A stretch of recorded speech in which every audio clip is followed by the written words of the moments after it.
Starting में आपको बताया जुडिशरी हमारी कितने प्रकार की पार्टी थी, हमारी जुडिशरी है इसको हमने दो हिस्सों पार्ट किया था और इसमें ये हिस्सा हमारा कौन सा है हायर जुडिशरी और इसे हायर जुडिशरी कहते हैं सुप्रीम कोर्ट और हाई कोर्ट। सुप्रीम कोर्ट हमारा कंप्लीट हो गया और हाई कोर्ट चल रहा है। हाई कोर्ट में हाई कोर्ट कुछ बताया था आपने बताया कुछ मत हाई कोर्ट नहीं कर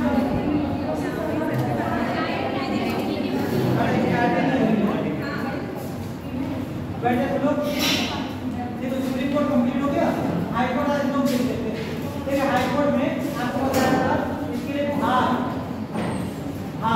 ठीक है केंद्र का जितना भी भाग है वो हमें बताया कौन सा भाग में है 5 में है और राज्य का लगातार है तो राज्य कौन से भाग में है 6 में। तो हाई कोर्ट कहाँ होते हैं राज्य में होते हैं तो इसका भाग कौन सा हो जाएगा 6 हो जाएगा। इसके आर्टिकल की अगर हम बात करें हाई कोर्ट के आर्टिकल अगर देखें तो आर्टिकल 214 से आर्टिकल 232 ये सारे कौन से किसके हो जाएंगे हाई कोर्ट के हो जाएंगे। 232 के बाद 233 पे जब आएंगे तो 233 में क्या हो जाएगा यहाँ पर हमारे लोअर जुडिशरी आ जाएगा। 214 से पहले का आर्टिकल 213 में बता दो क्या बता दो कभी नहीं बता 213 में बता नहीं बता राज्यपाल का अध्यादेश जो आ रहा था 213 तो 214 से हमारा उच्च न्यायालय स्टार्ट हो जाएगा। यहाँ पर 214 में आपको बताता है इसमें लिखा हुआ है कि प्रत्येक राज्य का एक उच्च न्यायालय होगा। आर्टिकल 214 में कहा गया है कि प्रत्येक राज्य का एक उच्च न्यायालय होगा परंतु यही पे बात हो गई है परंतु एक ही हाई कोर्ट को एक से अधिक राज्यों का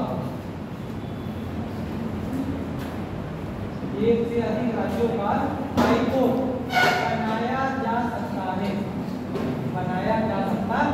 ये पूरी बात कौन सा आर्टिकल में लिखी है 214 में कही है कि फिलहाल तो एक राज्य का एक उच्च न्यायालय होगा लेकिन ऐसा भी हो सकता है कि यही उच्च न्यायालय को एक से अधिक राज्यों का हाई कोर्ट बना दिया जाए। इसका मैं कोई एग्जाम्पल सूत्र दिया था जैसे कि हमारा मिल जाएगा चंडीगढ़ उच्च न्यायालय। चंडीगढ़ उच्च न्यायालय किसका कार्यभार देखता है एक चंडीगढ़ का कार्यभार देखता है इसके अलावा एक पंजाब का कार्यभार देखता है और पंजाब के अलावा और कौन सा जाता है हरियाणा। ठीक है तो 3 जगहों का कार्यभार जिस उच्च न्यायालय के द्वारा देखा जाता है वो होता है चंडीगढ़। बॉम्बे उच्च न्यायालय बताया किसका कार्यभार देता है महाराष्ट्र और गुजरात का गृहमंत्री गोवा किसी में आ जाता है। तो ऐसे करके एक उच्च न्यायालय को एक से अधिक राज्यों का उच्च न्यायालय बना सकते हैं। तो वर्तमान में हमारे उच्च न्यायालयों की संख्या कितनी है 25।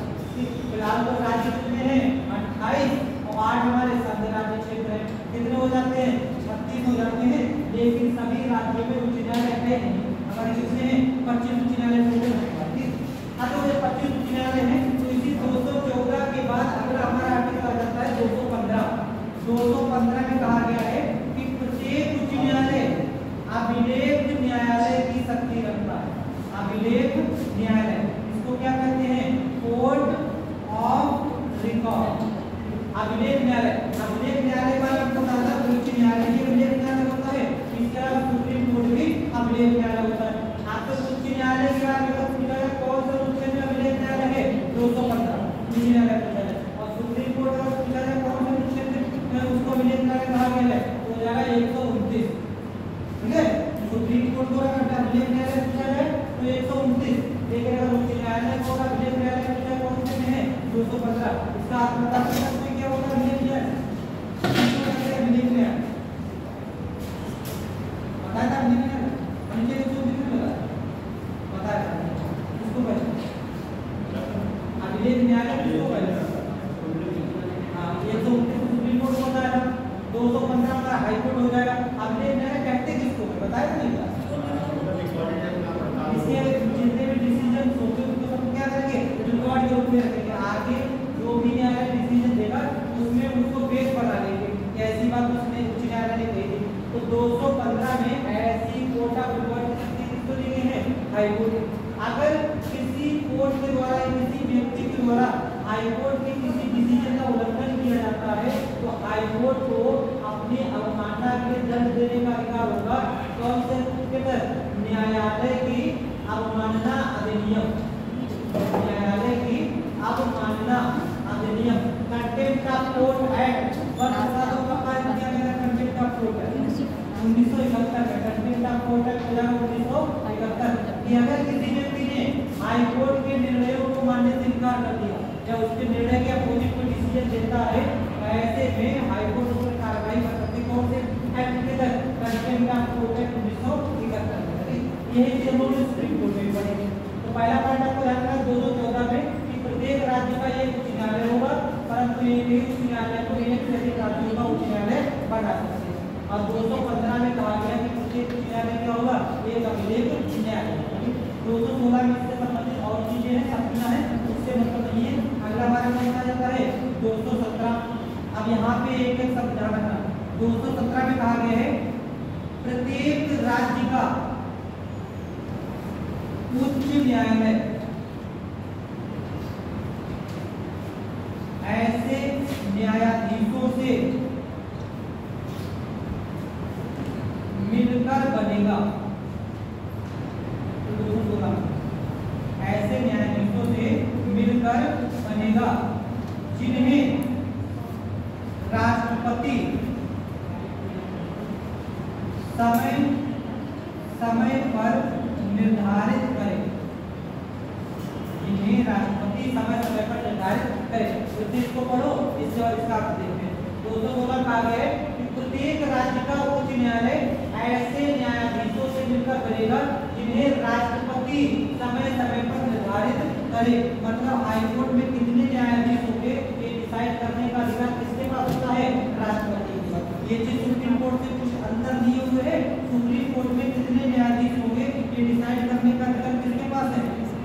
संसद के पास है। और यहाँ पर ये अधिकार किसके पास होता है? राष्ट्रपति। हर राज्य के अपने अलग अलग न्यायाधीश हो सकते हैं। उत्तर प्रदेश में कितने हो सकते हैं, उत्तराखंड में कितने हो सकते हैं, अलग अलग होंगे। लेकिन किस राज्य में कितने होंगे ये कौन डिसाइड करेगा? ये राष्ट्रपति डिसाइड करेगा। सुप्रीम कोर्ट में बात कौन डिसाइड करता है? संसद डिसाइड करती है। कहानी बताया कि जब तक संसद निर्धारित ना करे तब तक न्यायाधीशों की संख्या कितनी होगी? 7+1।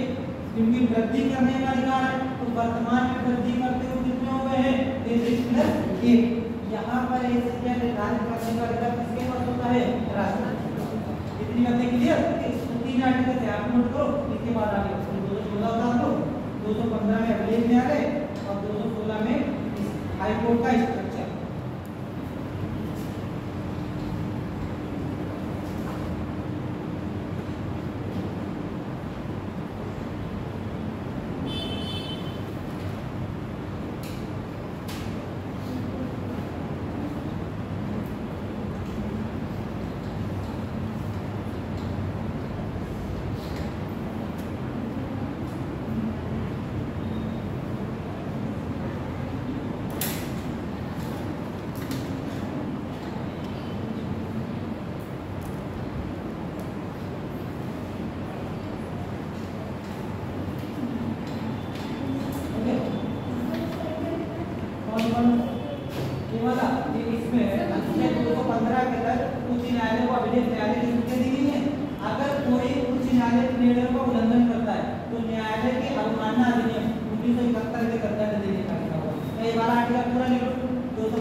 अनुच्छेद 215 के अंतर्गत, अनुच्छेद 215 के अंतर्गत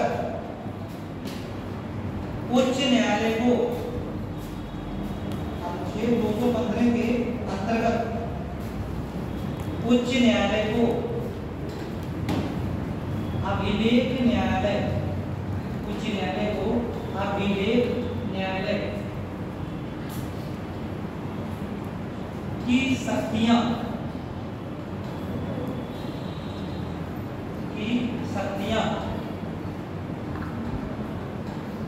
प्रदान की गई हैं।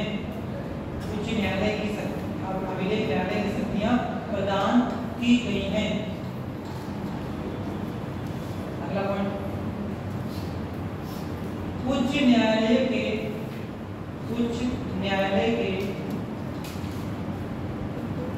आदेशों का उल्लंघन, उच्च न्यायालय के आदेशों का उल्लंघन करने पर, उच्च न्यायालय के आदेशों का उल्लंघन करने पर उच्च न्यायालय के आदेशों का उल्लंघन करने पर उच्च न्यायालय को न्यायालय की अवमानना अधिनियम 1971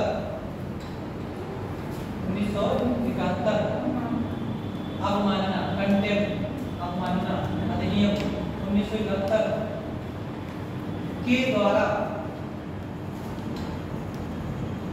दंड देने का अधिकार प्राप्त है।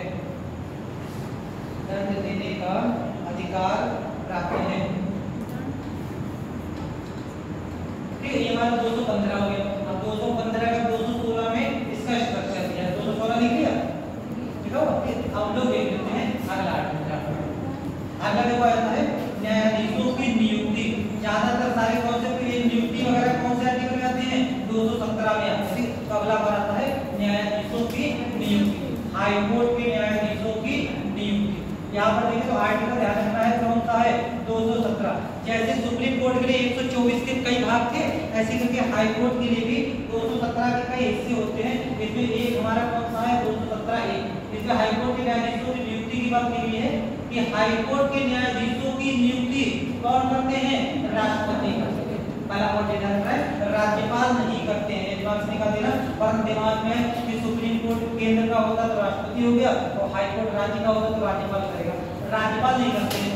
सुप्रीम कोर्ट के न्यायाधीशों, हाई कोर्ट के न्यायाधीशों की नियुक्ति कौन करते हैं? राष्ट्रपति करते हैं। लेकिन ऐसी नियुक्तियों में वो किससे पूछेंगे? कुछ लोगों से पूछते हैं। तो देखो किनसे पूछेंगे? एक तो भारत के मुख्य न्यायाधीश से पूछेंगे, इनसे पूछेंगे। इसके अलावा दूसरा किससे पूछेंगे? दूसरा, अगर उस राज्य का मुख्य न्यायाधीश है राज्य का, तब उससे पूछेंगे। मतलब किसी अन्य न्यायाधीश की नियुक्ति होनी है, तब उस राज्य के मुख्य न्यायाधीश से भी पूछेंगे कि आपकी उच्च न्यायालय में इस न्यायाधीश की नियुक्ति करें या ना करें। इसके अलावा संबंधित राज्यपाल, जैसे मान लिया उत्तर प्रदेश हाई कोर्ट के न्यायाधीशों की नियुक्ति होती है, तो उसमें वो किससे पूछेंगे? एक तो भारत के मुख्य न्यायाधीश से पूछेंगे, दूसरा उत्तर प्रदेश के राज्यपाल से पूछेंगे, तीसरा अगर मुख्य न्यायाधीश के अलावा किसी अन्य न्यायाधीश की नियुक्ति होनी है उत्तर प्रदेश हाई कोर्ट के, तब इनसे भी पूछेंगे। अगर इन्हीं की नियुक्ति होनी है तब इनसे थोड़ी पूछेंगे कि तुम कोई नियुक्ति करें या ना करें। लेकिन अगर इनके अलावा किसी और की नियुक्ति होनी है तब इनसे जरूर पूछेंगे। ठीक, इस तरीके इन लोगों से पूछ के राष्ट्रपति क्या करते हैं? हाई कोर्ट के न्यायाधीशों की नियुक्ति करते हैं। लेकिन कॉन्सेप्ट बदल चुका है। अब हाई कोर्ट के न्यायाधीश की नियुक्ति के लिए एक कॉलेजियम सिस्टम चलता है। कॉलेजियम सिस्टम, इस कॉलेजियम सिस्टम के माध्यम से राष्ट्रपति नियुक्ति करते हैं। मतलब वैसे इनसे पूछते हैं, लेकिन किससे पूछेंगे? एक कॉलेजियम से पूछेंगे। यहाँ की कॉलेजियम सुप्रीम कोर्ट के न्यायाधीशों की कॉलेजियम से थोड़ी सी अलग होती है। सुप्रीम कोर्ट के ही न्यायाधीश जो कॉलेजियम होगी, जो राष्ट्रपति को परामर्श देगी, ये भी सुप्रीम कोर्ट के ही न्यायाधीश होते हैं। लेकिन इस कॉलेजियम में कौन कौन शामिल होता है?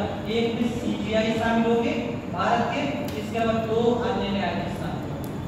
देखो सुप्रीम कोर्ट के न्यायाधीशों की नियुक्ति हो रही थी, वहां पर जो हमने कॉलेजियम देखी थी, वहां पर कितने लोग होते थे? 5 हो रहे थे। और यहाँ पर हाई कोर्ट के न्यायाधीश की नियुक्ति होनी है तो कॉलेजियम में कितने लोग शामिल होंगे? 3 होंगे। 3 ये भी सुप्रीम कोर्ट के, वो भी सुप्रीम कोर्ट के ही हो रहे थे। लेकिन सुप्रीम कोर्ट के न्यायाधीशों की नियुक्ति में 5 सदस्यों की कॉलेजियम राष्ट्रपति को सिफारिश कर रही थी। हाई कोर्ट के न्यायाधीशों की नियुक्ति में 3 सदस्यों की कॉलेजियम राष्ट्रपति से सिफारिश करेगी। बस इतना सा अंतर होता है हाई कोर्ट के न्यायाधीशों की नियुक्ति में और सुप्रीम कोर्ट के न्यायाधीशों की नियुक्ति। बाकी सेम है। नियुक्ति कौन करेंगे? राष्ट्रपति करेंगे, कॉलेजियम की सिफारिश पर करेंगे। इसमें ये भारत के मुख्य न्यायाधीश होंगे और 2 हमारे अन्य न्यायाधीश होंगे। 3 के तीनों सुप्रीम कोर्ट के सीनियर मोस्ट जज होते हैं। तो हमारे 34 लोग हैं, इन 34 लोगों में से एक तो सीजीआई सबसे वरिष्ठ होंगे। इन 33 में से जो सबसे सीनियर होंगे 2 लोग, उनको ले लेंगे, वो हमारी हो जाएगी कॉलेजियम। इसी कॉलेजियम की सिफारिश पर राष्ट्रपति नियुक्ति करते हैं। इस कॉलेजियम को समाप्त करने के लिए कोई संविधान संशोधन विधेयक लाया गया था? कॉलेजियम प्रणाली को समाप्त, कौन सा?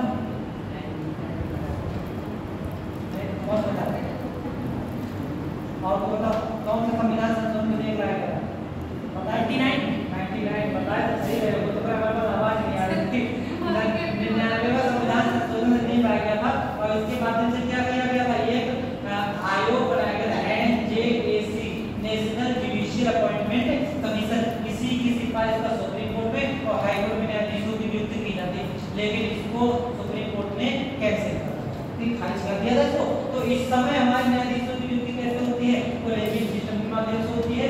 3 न्यायाधीश होते हैं, 3 न्यायाधीश राष्ट्रपति को सिफारिश करते हैं, राष्ट्रपति उसी व्यक्ति को क्या बोलेंगे? हाईकोर्ट के न्यायाधीश नियुक्त करते हैं। इस तरीके से हाईकोर्ट के न्यायाधीशों की नियुक्ति होती है। आर्टिकल 98 कौन सा आर्टिकल है? 217। ऐसे बता दो, ये राष्ट्रपति की कौन सी शक्ति के अंतर्गत आता है? राष्ट्रपति के अलग अलग तरीके की शक्तियां पड़ी, उसमें इन सभी पदाधिकारियों की नियुक्ति भी पड़ी थी। नियुक्ति राष्ट्रपति की कौन सी शक्ति के अंतर्गत आता है? विकल्प दे दें, ठीक है, विकल्प ले लो। नंबर 1 विधिक शक्ति, पढ़ना नाम रखना, ठीक है। नंबर 1 विधिक शक्ति, नंबर 2 ये विधिक मतलब विधायी, विधिक या विधायी। दूसरी है कार्यपालिका शक्तियां, तीसरी है वीटो शक्तियां और चौथी है सैन्य शक्तियां। कौन सी शक्तियों के अंतर्गत न्यायाधीशों की नियुक्ति आती है? कार्यकारी है। पर ये सच गलत हो गया, सैन्य की जगह न्यायिक शक्ति है। अब कौन सी शक्तियों के अंतर्गत हाईकोर्ट या सुप्रीम कोर्ट के न्यायाधीशों की नियुक्ति राष्ट्रपति करते हैं? कौन सी? न्यायिक है। आपका कोई सही है? ऐसे कौन सी सही? कार्यपालिका शक्ति। और तो यहाँ आंसर है कि न्यायिक का है, कार्यपालिका। कोई लोग विधि बता दो, कोई वीटो दे, किसी का तो सही भी लिखा है। बताओ कौन सा शक्ति है? कार्यपालिका शक्ति है। जितने भी न्यायाधीशों की नियुक्ति है, वो मतलब जितने भी पदाधिकारियों की नियुक्ति मतलब किसका भी नहीं, कार्यपालिका शक्ति। विधायी शक्तियों को बता दें, विधेयकों पर अपनी अनुमति देना, 12 सदस्य को नॉमिनेट करना, सबका बुलाना, ये किसका रहती है? विधायक।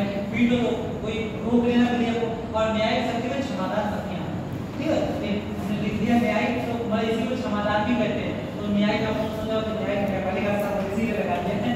ये न्यायपालिका से संबंधित नहीं होता है। सभी नियुक्तियां कौन से में रहती हैं? कार्यपालिका से।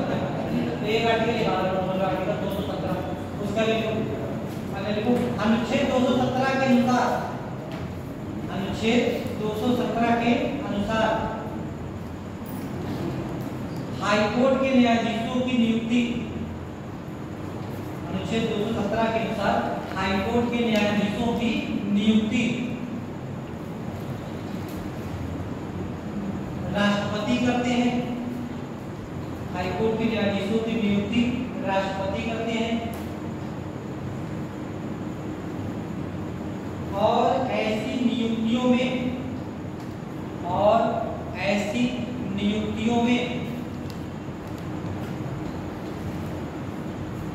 वो निम्नलिखित लोगों से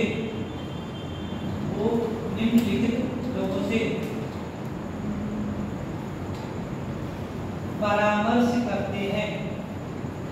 निम्नलिखित लोगों से परामर्श करते हैं। नंबर 1 भारत के मुख्य न्यायाधीश। नंबर 1 भारत के मुख्य न्यायाधीश।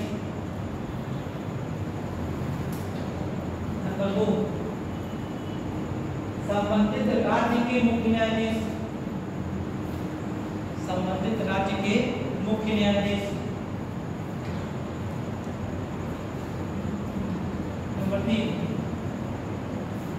संबंधित राज्य के राज्यपाल। संबंधित राज्य के राज्यपाल। भारत के मुख्य न्यायाधीश, राज्य के मुख्य न्यायाधीश और संबंधित राज्य के राज्यपाल। इन 3 लोगों से पूछ के करते हैं। अगला पॉइंट, वर्तमान में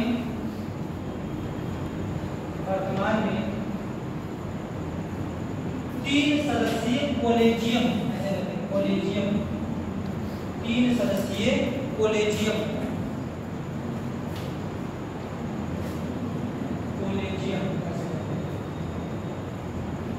राष्ट्रपति को 3 सदस्यीय कोलेजियम राष्ट्रपति को सलाह देती है। राष्ट्रपति को सलाह देती है। ठीक है, इस कॉलेजियम में 3 लोग होंगे। ये 3 लोग राष्ट्रपति को नाम रिकमेंड कर देंगे और जो नाम रिकमेंड किए जाएंगे राष्ट्रपति उन्हीं में से किसी न किसी व्यक्ति को राज्य का न्यायाधीश बना सकते हैं। बाहर से किसी व्यक्ति को न्यायाधीश नहीं बना सकते। इनकी कॉलेजियम में और सुप्रीम कोर्ट के न्यायाधीशों की कॉलेजियम में अंतर रखना है। सुप्रीम कोर्ट के न्यायाधीशों की नियुक्ति करते समय जो कॉलेजियम बनती है वहां पर 4+1 ऐसे होते हैं। यहाँ पर जो कॉलेजियम बनती है तो 2+1 होते सुप्रीम कोर्ट के ही, ये भी सुप्रीम कोर्ट के, वो भी सुप्रीम कोर्ट के। अब देख लेते हैं हाई कोर्ट के जिस न्यायाधीश को हम लोग नियुक्त करेंगे उसकी योग्यता क्या होती है। जिस व्यक्ति को हाई कोर्ट का न्यायाधीश बनाया जाएगा उसकी, ये भी 217 में ही है, तो 217 की योग्यताओं की बात करें तो देखो पहली योग्यता तो यही होती है कि भारत का नागरिक हो। हाई कोर्ट सुप्रीम कोर्ट के न्यायाधीश की योग्यता बताई थी, वो ध्यान है आपको। सुप्रीम कोर्ट के न्यायाधीश की योग्यता में एक तो ये कॉमन थी, भारत का नागरिक हो। इसके बाद 3 में से कोई एक योग्यता, कितने वर्ष तक न्यायाधीश होना चाहिए सुप्रीम कोर्ट का, 5 वर्ष तक। कहाँ का? हाई कोर्ट का। हाई कोर्ट का। कितने वर्ष तक वकालत करना हो? 10 वर्ष तक। कहाँ का? हाई कोर्ट का। और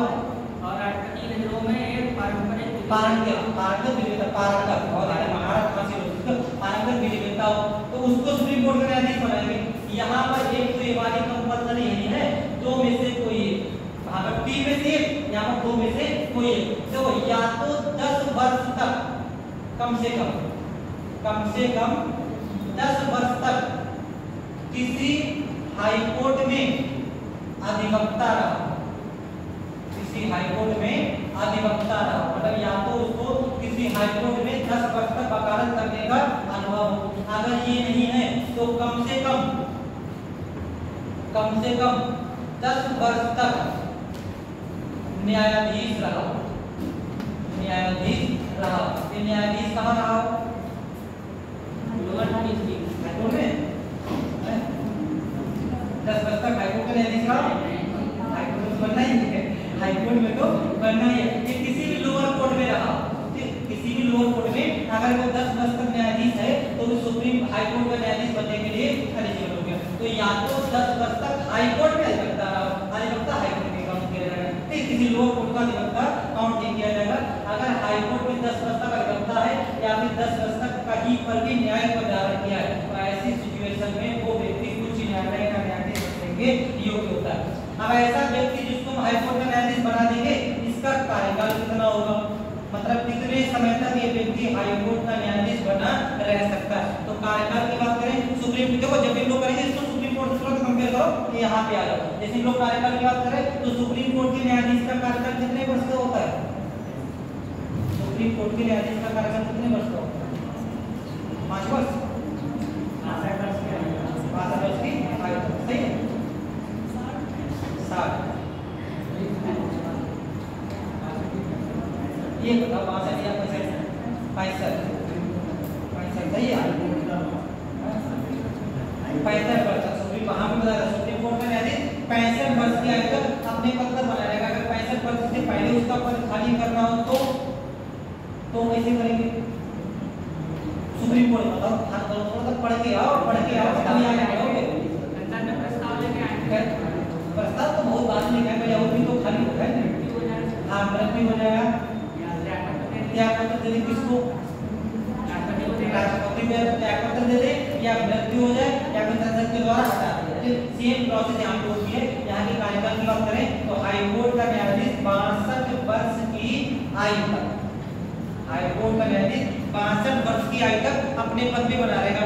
अगर 62 वर्ष से पहले उसका पद खाली होना है तो 62 वर्ष से पूर्व उसका पद कैसे खाली हो जाएगा? देखो 62 वर्ष से पूर्व या तो उसकी अचानक मृत्यु हो जाए, अब अचानक मृत्यु हो जाए तो उसका पद क्या हो जाएगा? खाली हो जाएगा। दूसरा अगर बात करें तो ये अपना इस्तीफा सौंप दे, अगर अपना इस्तीफा सौंप दे, राज्य के हाई कोर्ट का अगर कोई भी न्यायाधीश अपना इस्तीफा सौंप दे तब भी पद खाली हो जाएगा। बस ये बता दो अपना इस्तीफा सौंपता किसको सौंपेगा? राष्ट्रपति को। बताओ किसको सौंपेगा? राज्यपाल। और बताओ राज्यपाल को, राष्ट्रपति को? राष्ट्रपति को, किसको? हाई कोर्ट का राज्यपाल। सही है। बताओ तुम कभी किसी राष्ट्रपति का राष्ट्रपति है और बताओ तो राष्ट्रपति राज्यपाल। मैंने बताया हाई कोर्ट के मामले में राज्य की कोई भी अधिकारी का लागू नहीं, सिर्फ शपथ दिलाना, सिवाय राज्यपाल शपथ दिलाने के बाद कोई भी काम नहीं करेंगे, ठीक है। तो इस्तीफा किसको सौंपेंगे? राष्ट्रपति को। बस देखो हाई कोर्ट हमने न्यायपालिका वाली सिंगल चलती है, ठीक है, न्यायपालिका में यूनिटरी चलती है, न्यायपालिका में फेडरल सिस्टम पे काम नहीं करती है, केवल राज्यपाल शपथ दिला देते हैं, बाकी कोई काम राज्यपाल नहीं करते हैं। राज्यपाल ना तो इनकी नियुक्ति करते हैं ना इस्तीफा, लेकिन कुछ नहीं करेंगे, इस्तीफा किसको सौंपते हैं, राष्ट्रपति को सौंपते हैं। और इनका पद कैसे खाली हो जाएगा 62%, या तो इनका स्थानांतरण कर दिया जाए, स्थानांतरण किए जाने पर, जैसे उत्तर प्रदेश हाईकोर्ट के किसी न्यायाधीश को अगर मध्य प्रदेश भेज दिया जाए तो उत्तर प्रदेश के न्यायालय से उसका पद क्या हो जाएगा, खाली हो जाएगा, ठीक है। तो 62 वर्ष से पूर्व उसका स्थानांतरण अगर कर दिया जाए तब भी उसका पद क्या हो जाएगा, खाली हो जाएगा। स्थानांतरण के बारे में अगर पूछा जाए, स्थानांतरण कौन करता है, स्थानांतरण करेगा इनका राष्ट्रपति, स्थानांतरण राष्ट्रपति करेंगे, लेकिन राष्ट्रपति ये काम एक कॉलेजियम की सिफारिश पर करते हैं। देखो थोड़ा सा अंतर है, ध्यान देके एकदम काम करना है। तो अगर यहाँ पे तो स्थानांतरण की देखो नियुक्ति में भी कॉलेजियम देती थी, नियुक्ति करी तब भी कॉलेजियम थी, लेकिन नियुक्ति में जो कॉलेजियम थी वो कौन सी थी, 2+1 है, सब सुप्रीम कोर्ट की। ये कॉलेजियम सुप्रीम कोर्ट में ही बनती है, कॉलेजियम हाई कोर्ट में नहीं बनती, ठीक है, बड़े ध्यान रखना।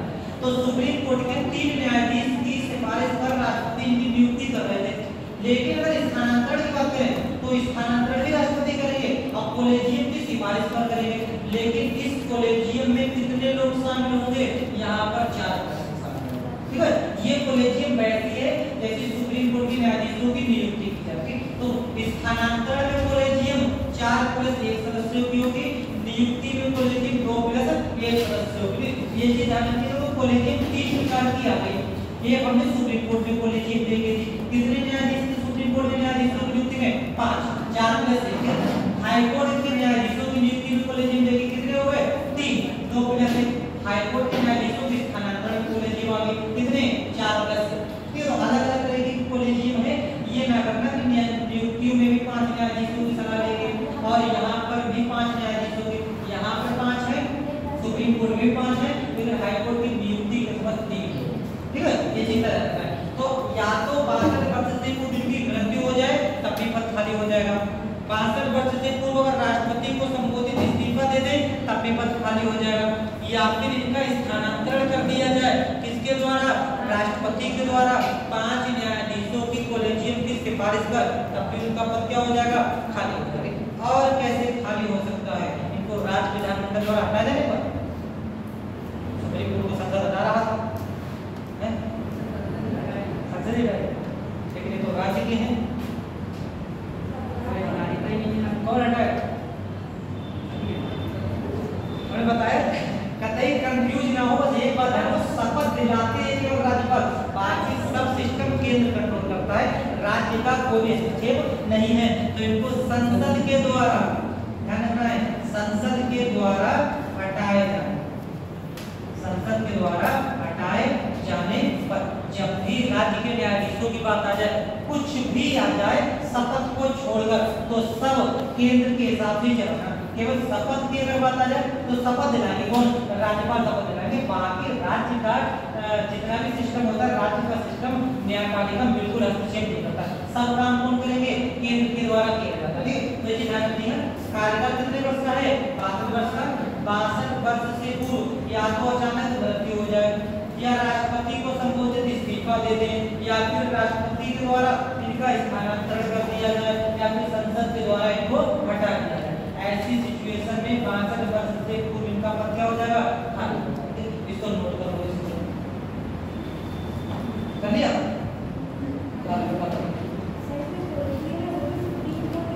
हाँ, सब सुप्रीम कोर्ट की, ये वाली भी कॉलेजियम सुप्रीम कोर्ट की ही है, ये वाली भी सुप्रीम कोर्ट की ही है, नियुक्ति भी सुप्रीम कोर्ट की कॉलेजियम करेगी और ये स्थानांतरण भी सुप्रीम कोर्ट की कॉलेजियम करेगी। हाई कोर्ट के मामले में राज्य का कोई भी हस्तक्षेप नहीं होता है, सिवाय शपथ का रहता है।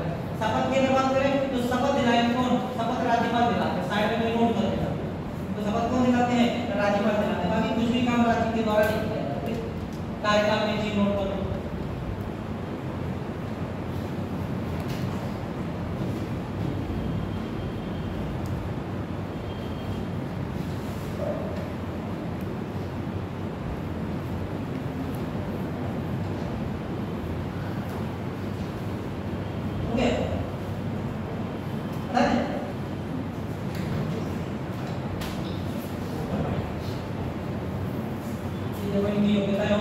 कार्यकाल हो गया।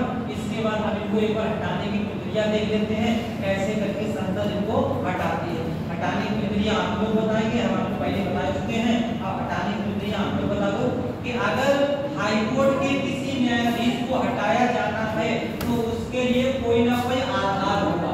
आधार मतलब किस आरोप पर हाईकोर्ट के न्यायाधीश को हटाया जा रहा है। आधार बता दो, क्या आधार होता है किसी भी न्यायाधीश को हटाने का? सुप्रीम कोर्ट वाला सेम टू सेम, मतलब कुछ भी नहीं चेंज करना है, बस यहाँ पर कुछ भी चेंज नहीं होगा, बस ये हो जाएगा ये हाईकोर्ट के हैं वो सुप्रीम कोर्ट के। तो आधार बता दो, किस आधार पर न्यायाधीशों को हटाते हैं? कौन सा?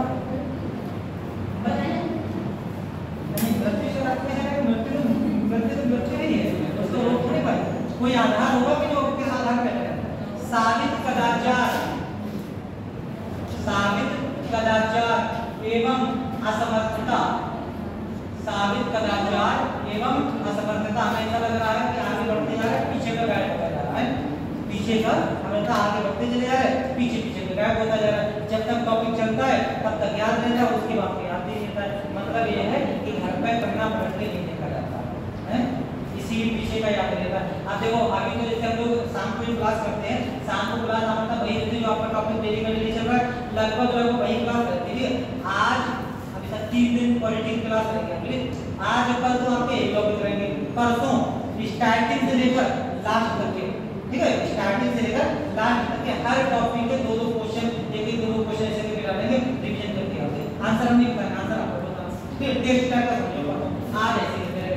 तो साबित कदाचार एवं असमर्थता के आधार पर हाईकोर्ट की किसी भी न्यायाधीश को संसद के द्वारा हटाया जाएगा। ठीक है, क्या कहता है? संसद के द्वारा इसको हटाया जाता है, और संसद के द्वारा हटाया जाता है। इस प्रक्रिया को क्या कहते हैं? रिमूवल की प्रक्रिया कहते हैं। तो लोग रिमूवल की प्रक्रिया कहते हैं।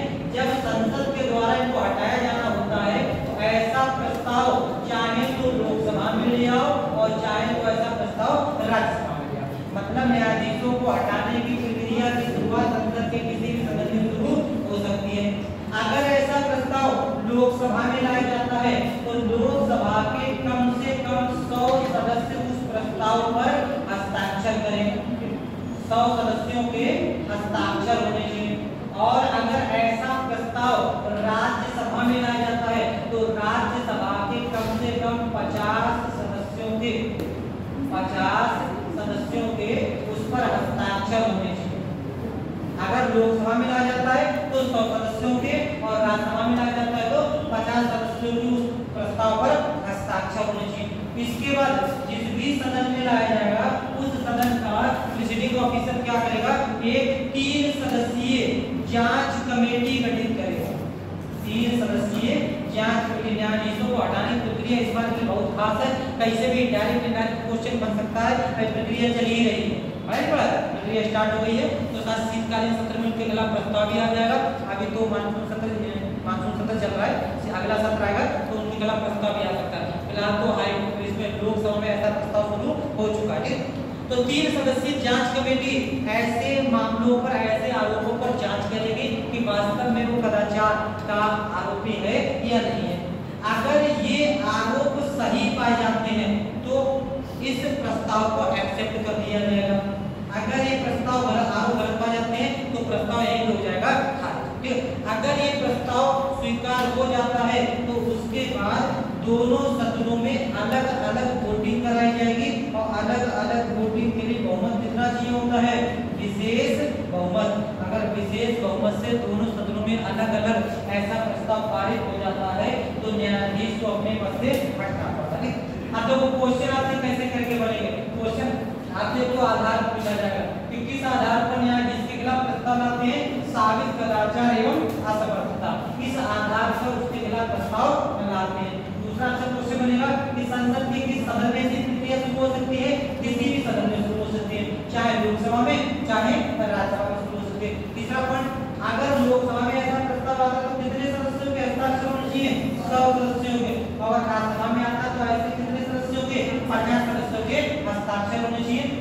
3 सदस्यीय जांच कमेटी बनाई जाएगी, और अगर ऐसे आरोप नहीं पाए जाते हैं तो विशेष बहुमत से ऐसा प्रस्ताव पारित होना चाहिए। बस विशेष बहुमत बता दो कितना होता है विशेष बहुमत?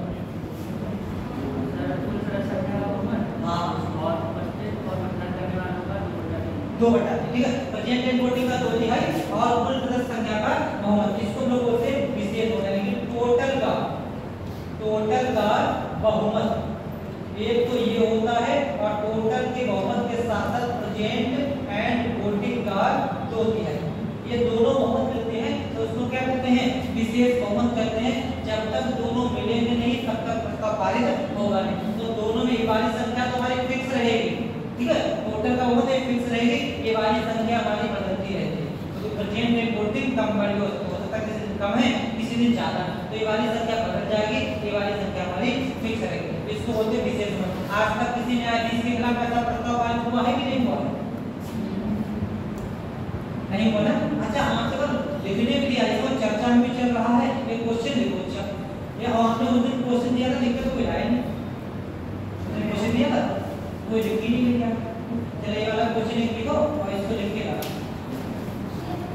आइए क्वेश्चन लिखो, एक क्वेश्चन लिखो तो लिख के ला।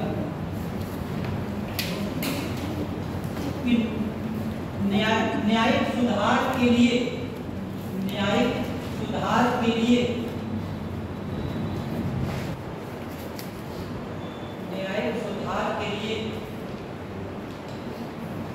न्यायिक गरिमा, न्यायिक सुधार के लिए न्यायिक गरिमा एवं न्यायिक गरिमा एवं न्यायिक स्वच्छता, न्यायिक स्वच्छता बहुत जरूरी है। न्यायिक सुधार के लिए न्यायिक गरिमा एवं न्यायिक स्वच्छता बहुत जरूरी है। अगला पॉइंट, वर्तमान संदर्भ में, वर्तमान संदर्भ में, वर्तमान संदर्भ में न्यायिक सुधार की दिशा में, वर्तमान संदर्भ में न्यायिक सुधार की दिशा में रिमूवल की प्रक्रिया, हिंदी में रिमूवल नहीं लिख लो, हिंदी में बस महाभियोग लिख के आ जाता है, लेकिन इसको रिमूवल कहते हैं। वर्तमान संदर्भ में रिमूवल की प्रक्रिया कितनी कारगर है, रिमूवल की प्रक्रिया कितनी कारगर है। आगे क्वेश्चन समझो, हम इसका एक आपको ड्राफ्ट बना के दे दे रहे हैं, उसको अपने तरीके से लिख के लाना। जैसे पहला स्टेटमेंट जो है वो तो हमने एक आपको केवल एक स्टेटमेंट दिया है कि न्यायिक गरिमा के लिए, न्यायिक सुधार के लिए न्यायिक गरिमा स्वच्छता बहुत जरूरी होती है। स्वच्छता वाली नहीं, पूरा कचरा साफ करना, ठीक है, वाली स्वच्छता की बात नहीं है। मतलब न्यायिक गरिमा के लिए जरूरी है कि अगर लोगों को न्यायपालिका भरोसा ही नहीं होगा तो कैसे, न्यायपालिका पे लिखा हुआ है और उस पर भी इस तरीके की चीजें हमको सुनने को मिले तो दिक्कत वाली बात है। तो न्यायिक स्वच्छता और न्यायिक गरिमा बहुत जरूरी है। पहली बात है, न्यायिक गरिमा के लिए लोग क्या कर सकते हैं, न्यायिक गरिमा में आप लोग यहाँ पर कंटेम्प्ट ऑफ कोर्ट, न्यायालय की अवमानना, अभिलेख न्यायालय, इसका एग्जाम्पल दे सकते हैं। अभिलेख न्यायालय देखो किस तरीके से आपको क्वेश्चन स्टार्ट करना है तो पहले तो आपको बताना है कि न्यायिक गरिमा किस तरीके से क्यों जरूरी है। पहले तो न्यायालय की अवमानना कोई व्यक्ति नहीं कर सकता है, न्यायालय को अभिलेख न्यायालय की शक्ति दी गई है। एक व्यक्ति से न्यायालय, न्यायपालिका जो बनी है हमारी शासन प्रणाली का थर्ड पिलर है, तीसरा स्तंभ, कार्यपालिका, विधायिका, न्यायपालिका, तो तीसरा स्तंभ हमारा हो गया हमारी शासन प्रणाली का। इस वजह से ये हमारी हो गई न्यायालय की विशेषताएं, न्यायालय की महत्ता, ठीक है। ये आपको बताना है कि अगर न्यायपालिका की स्वच्छता सुनिश्चित करना है तो उसके लिए रिमूवल की प्रक्रिया कितनी कारगर है, ठीक है। तो यहाँ पर कितनी कारगर है मतलब ये कि यहाँ पर तो नेगेटिव और पॉजिटिव दोनों पॉइंट लेके चलने हैं, लेकिन आपको थोड़ा सा इसमें नेगेटिव की तरफ थोड़ा सा झुकाव ज्यादा कर देना है। नेगेटिव की तरफ झुकाव कर देंगे तभी आप इसके समाधान बताएंगे कि जब तक इस चीज में थोड़ा सुधार नहीं तब तक न्यायिक गरिमा सुनिश्चित नहीं होगी। आप जब रिमूवल की प्रक्रिया की बात करें तो पहला तो एक नेगेटिव पॉइंट ये हो गया कि आज तक किसी भी न्यायाधीश को रिमूवल की प्रक्रिया से मिला है, ठीक है। ये पॉजिटिव पॉइंट है, नेगेटिव पॉइंट हो गया। ये एक तरीके से नेगेटिव पॉइंट भी है, क्यों? क्योंकि रिमूवल की प्रक्रिया बहुत कठिन है, ठीक है। इस वजह मतलब आज तक एक भी न्यायाधीश को रिमूवल की प्रक्रिया से नहीं हटाया गया। उसकी वजह ये है कि न्यायिक प्रक्रिया में रिमूवल की प्रक्रिया कैसी है, बहुत कठिन कार्य है। आज से पहले में 5 बार ये प्रस्ताव लाया गया है, लेकिन 5 की 5 बार ऐसा प्रस्ताव हो गया पारित नहीं होगी। और अगर बात करें रिमूवल की प्रक्रिया में देरी बहुत ज्यादा होती है, लेट बहुत ज्यादा होता है। जैसे आपको बता दें इस समय हाईकोर्ट के उत्तर प्रदेश हाईकोर्ट के एक न्यायाधीश के खिलाफ रिमूवल की प्रक्रिया शुरू हो गई है, ठीक है। लेकिन अगर बात करें तो उन पर जो आरोप लगे हैं, आरोप कब लगाए गए थे? मार्च, ठीक है, मार्च की घटना है, तो नोट मिले थे, तो घटना कब की है? मार्च की घटना है। और करते करते देखो समय कितना आ गया है, समय आ गया है अगस्त, ठीक है, समय आ गया है अगस्त। कितने महीने गुजर गए? मार्च, अप्रैल, मई, जून, जुलाई, अगस्त, 5 महीने तो ये गुजर गए। फिर 5 महीनों के दौरान उन दो न्यायाधीश जो भी संबंधित न्यायाधीश है, उन न्यायाधीश को ना तो कार्य से अलग किया गया, ना फिर अपना कार्य कर रहे हैं, मतलब सारी सुविधाएं ले रहे हैं, ठीक है, सारी सुविधाएं। तो ये हमारा क्या नेगेटिव पॉइंट हो गया। भाई सीधी से जैसे मान लिया एग्जाम्पल के तौर पे कोई व्यक्ति अगर सिविल सर्वेंट बन जाए, आईपीएस बन गया मान लिया, तो अगर उस पर कोई भी आरोप लगते हैं तो सबसे पहले उसको क्या किया जाता है? सस्पेंड किया जाता है, सस्पेंड किया जाता है ताकि वो व्यक्ति जांच को प्रभावित ना कर सके। लेकिन यहाँ पर कोई सस्पेंशन नहीं, ये प्रक्रिया हमारी आराम से न्यायिक धारक के जो है डिसीजन दे रहे हैं, ठीक। तो ये नेगेटिव पॉइंट हो गए। ये तो 5 महीने तो भी हो गए हैं जांच के लिए। अब जांच के लिए एक प्रस्ताव लोकसभा में आया है, इसके बाद 3 सदस्यीय कमेटी गठित की जाएगी, वो आरोप की जांच करेगी, आरोप सही है या गलत है। इसके बाद अगर जांच में आरोप सही हो जाते हैं तब इस प्रस्ताव को स्वीकार किया जाएगा, उसके बाद वोटिंग की जाएगी। और वोटिंग में छोटी होती नहीं, वोटिंग बहुत ज्यादा है, ठीक है। तो ये तो प्रक्रिया लेट है, ये तो कठिन तो है, कठिन के साथ साथ दूसरी प्रक्रिया कैसी है? लेट है। और तीसरी बात, इस पूरी प्रक्रिया के दौरान न्यायाधीश को उनके पद से हटाया नहीं, मतलब सस्पेंड टाइप का कुछ भी नहीं किया जाता। तो ये सब प्रक्रिया क्या है? निगेटिव है। इस वजह से गरिमा किसकी प्रभावित होती है? न्यायपालिका की गरिमा प्रभावित। फिर ये सब पॉइंट आपको इसमें लिखने, लास्ट में आपको ये बताना है कि क्योंकि पूछा गया रिमूवल की प्रक्रिया कारगर है कि नहीं है, पूछा गया। तो रिमूवल की प्रक्रिया तो कारगर है, लेकिन समस्या यहाँ पर कौन कौन सी? तो कठिन है, दूसरी बात देरी, ये दो समस्या है। अब इसका समाधान क्या होना चाहिए? समाधान आपको देना है कि ऐसी जांच जांच करने के लिए कोर्ट ने इंटरनल जांच कराई, सुप्रीम कोर्ट ने इंटरनल जांच कराई। इसका आपको एक समाधान ये देना है कि एक स्वतंत्र आयोग गठित किया जाए, एक स्वतंत्र आयोग गठित किया जाए। अगर किसी न्यायाधीश पर ऐसे आरोप लगते हैं तो उस आरोप की जांच कौन करेगा? ये आयोग करेगा। और इसको स्पेशली इसी काम के लिए नियुक्त किया जाए, क्योंकि अभी देखो आरोप की जांच कौन कर रही है? 3 सदस्यीय जांच कमेटी है, एक किसी न किसी दूसरे कार्य में भी शामिल है और इनको ये भी जांच सौंपी जा रही है। तो सीधी सी बात है, कार्य का क्या ले जाएगा? धीरे ले जाएगा। एक ऐसा आयोग गठित किया जाए जो पूरी तरीके से इसी काम के लिए डिपेंड है। तो एक तो सुझाव आप दे सकते हैं। दूसरा सुझाव क्या दे सकते हैं? दूसरा सुझाव दे सकते हैं कि रिमूवल की प्रक्रिया में तेजी लाए, लेट किया जा रहा था सिस्टम, ये लेट ना किया जाए। इससे जो कुछ ऐसे न्यायाधीश जो ऐसे कदाचार में संलिप्त हैं उनको क्या मतलब मोटिवेशन बताई जाएगी कि जब तक पूरी प्रक्रिया चलेगी तब तक लिखा जाएगा, ठीक है। ये क्या ये एक तरीके से उनको मोटिवेशन है। तो ये चीजें कुछ आपको इसमें लिखती है कि पहली बात न्यायपालिका गरिमा के लिए क्या क्या जरूरी ये चीजें कि एक तो न्यायालय को अपनी अवमानना के लिए देने का अधिकार है, दूसरा इसको अभिलेख न्यायालय की शक्तियां प्राप्त है, तीसरा ये हमारी शासन प्रणाली का तीसरा। तो ये तो इसकी महत्वपूर्ण बातें हुई। अब आपको बताना है कि रिमूवल प्रक्रिया किस हद तक कारगर है या किस हद तक कारगर नहीं है। तो रिमूवल की प्रक्रिया बताएंगे, रिमूवल की थोड़ी सी आपको प्रक्रिया बता देनी है, थोड़े से शब्दों में थोड़ी सी प्रक्रिया बता देनी है कि किसी सदन में ला सकते हैं और ऐसी ऐसी प्रक्रिया से को हटा सकते हैं। अब बताना है कि ये प्रक्रिया के नेगेटिव पॉइंट, रिमूवल के नेगेटिव पॉइंट। पहला नेगेटिव पॉइंट क्या है कि ये बहुत कठिन प्रक्रिया है, ठीक है। दूसरा नेगेटिव पॉइंट इसमें देरी बहुत ज्यादा होती है। तीसरा पॉइंट आज तक किसी न्यायाधीश को ऐसी प्रक्रिया से हटाया नहीं गया है, तो इसकी कठिनता और देरी होना ऐसी प्रक्रिया को फॉलो करने से रोकती है। अब इसके सुझाव बता दो कि क्या कर सकते हैं। पहला सुझाव तो यही एक स्वतंत्र आयोग का गठन कर दिया जाए। तीसरी बात कि रिमूवल की प्रक्रिया में तेजी लाई जाए, रिमूवल की प्रक्रिया में तेजी लाई जाएगी तो ऐसे न्यायाधीशों को मोटिवेशन नहीं, ठीक है। लिख लेंगे इस तरीके से क्वेश्चन लिख के लाओ और ये क्वेश्चन अब कल लगाओ, ध्यान करें पिछली बार वाले क्वेश्चन नहीं लिखा, ठीक है। लिखा था हाँ, तो जिसने लिखा तो कल दोनों दे देना और दोनों क्वेश्चन लिख देना, ठीक है। ये हमारी हो जाती है न्यायाधीशों को हटाने की प्रक्रिया। छोटे छोटे पॉइंट नोट कर लो इसको, इसके बाद आगे उसी का लिख लो। या ये तो सुप्रीम कोर्ट में लिखा हुआ है, ठीक है। सुप्रीम कोर्ट में तो लिखा हुआ है शॉर्ट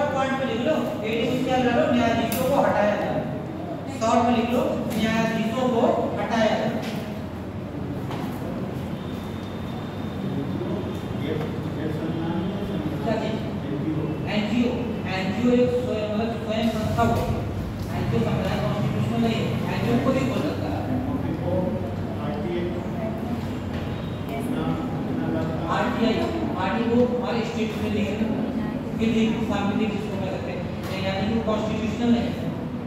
एक साथ देखो 3 तरीके की बॉडी बताई, कॉन्स्टिट्यूशनल, एनजीओ की बात नहीं, तो वो एनजीओ उसका बोले तो कोई भी संस्था होता है, एनजीओ एक अलग नॉन गवर्नमेंटल ऑर्गेनाइजेशन, उसका सरकार से कोई संबंध नहीं है। अभी हम कोई एनजीओ स्थापित कर रहे हैं, आपने कोई एनजीओ स्थापित किया और उसका कार्य किसी स्पेसिफिक क्षेत्र में काम कर रहे हैं, शिक्षा के लिए कार्य कर रहे हैं, तो ऐसे तो देखो तो आर्टिकल 19 से भी कार्य कोई सभा समिति संस्था संगठन बनाने का भी कार्य नहीं करे तो उससे निकल जाएगा वो, लेकिन वहां से नहीं जोड़ेंगे उसको। हाँ वहां से नहीं जोड़ेंगे, हमने ये हमें अधिकार दिया गया, ये हमें अधिकार दिया गया कि हम कोई भी ऐसी संस्था वगैरह बना सकते हैं। हमने एक संस्था बना दी, एग्जाम्पल के तौर पे हमने एक ऐसी संस्था बना दी बचपन बचाओ आंदोलन, ये हमारा एनजीओ है बचपन बचाओ, किसका पहला सत्याग्रह है, ठीक है, बचपन बचाओ, ये क्या, ये एनजीओ है, ये एनजीओ। तो ये एनजीओ ने बताया आर्टिकल 19 के तहत बना है, हमारा अधिकार है बना सकते हैं, लेकिन ये जो एनजीओ है ये तो कॉन्स्टिट्यूशन नहीं, ये स्वयं एक स्वतंत्र है, अपने आप बना सकते हैं, ठीक है, ये कॉन्स्टिट्यूशन नहीं है। हाँ बनाने के लिए हमें दिया हम बना सकते हैं, लेकिन हम जो संस्था बनाएंगे वो कॉन्स्टिट्यूशनल नहीं है, ठीक है। सहकारी समितियां अलग होती हैं, सहकारी समितियां वो अलग चीज होती है, एनजीओ सहकारी नहीं होता है, नहीं एनजीओ क्या गवर्नमेंट पैसा नहीं लगाती, इसलिए कंट्रोल ना करो, इसका मतलब नॉन गवर्नमेंटल ऑर्गेनाइजेशन, गैर सरकारी संगठन, ठीक है, गैर सरकारी जिनका सरकार से कोई कनेक्शन ना हो,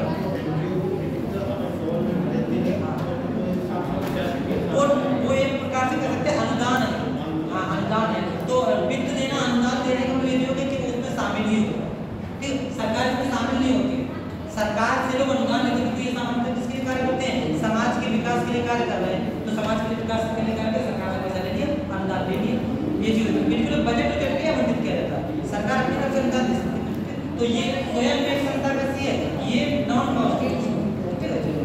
मतलब न्यायाधीशों को हटाया जाना, उसमें देखो पहला पॉइंट आधार साबित कदाचार एवं असमर्थता, आधार साबित कदाचार एवं असमर्थता, आधार साबित कदाचार एवं असमर्थता। अगला पॉइंट, हाईकोर्ट के न्यायाधीशों को, हाईकोर्ट के न्यायाधीशों को उसी प्रक्रिया से, हाईकोर्ट के न्यायाधीशों को उसी प्रक्रिया से हटाया जाता है, उसी प्रक्रिया से हटाया जाता है जिस प्रक्रिया से सुप्रीम कोर्ट के न्यायाधीश को, जिस प्रक्रिया से सुप्रीम कोर्ट के न्यायाधीश को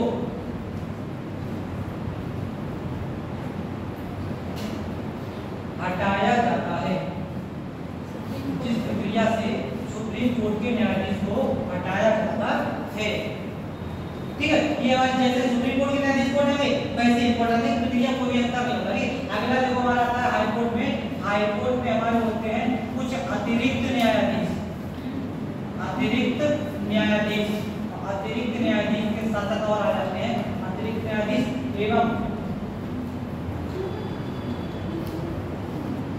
रिटायर्ड न्यायाधीश, अतिरिक्त न्यायाधीश रिटायर्ड न्यायाधीश को मिलते हैं,